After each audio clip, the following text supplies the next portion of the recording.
is Glenda. I've probably met some of you at Explore and Develop Freshwater. I'm really excited today to be able to share some of my favourite stories with you. Many of you may know I don't live in Sydney anymore.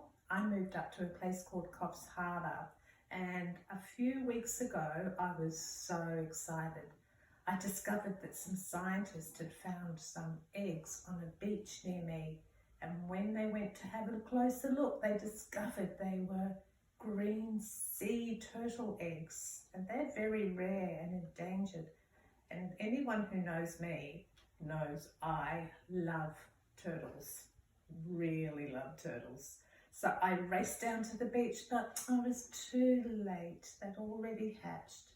But I did see one of the last little baby hatchlings get down to the sea and swim. But he kept getting crashed back down onto the beach. But do you know what? He never gave up.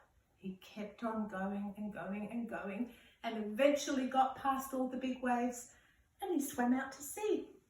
And that was the end of him. And that reminded me of one of my really, really favourite stories of all time about a little turtle who does just that. And it's called The Smallest Turtle. And it's written by Linley Dodd. The Smallest Turtle. Deep in a safe dark hole under the sand lay a nest of turtle eggs. One day they began to hatch, and soon there were dozens of baby turtles all wriggling together up through the sand and away. Except for the smallest turtle. He was late. All by himself he scrambled and scrabbled up, and he went out into the shimmering sun. He blinked in the brightness, and inside his head he heard some strange words. To the sea, to the sea. So away he went, skitter-scatter, over a shiny grey rock and past a big black beetle. Around a tree with twisty roots, and down a gravelly hole, and up the other side where a sleepy lizard was dozing in the sun. He went through some prickly grass where a spider was weaving a web, and all the time in his head he kept on hearing those words, to the sea, to the sea. The sun was burning down on the smallest turtle, and it made him hot, and it muddled up all the words in his head, and he began to go around and around and around and around in circles.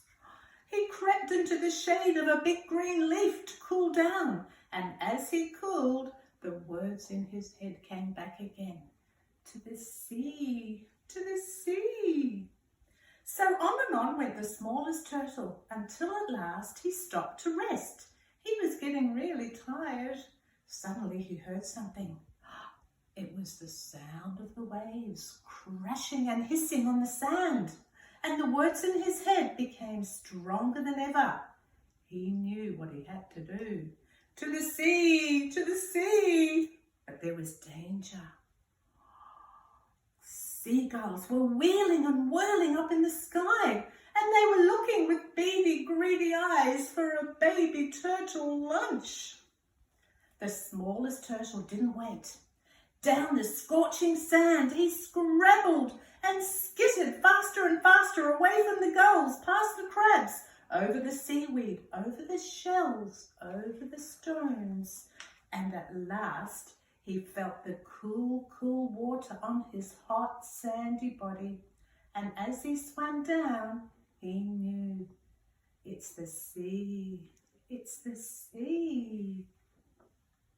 And he swam off, just like the turtle I saw on my local beach. And that's the end of the story. But do you know what? I don't think it is actually the end of the story, because do you want to know what happened to that little turtle? I do. When he swam out to sea, do you think he found his mummy? Or maybe he met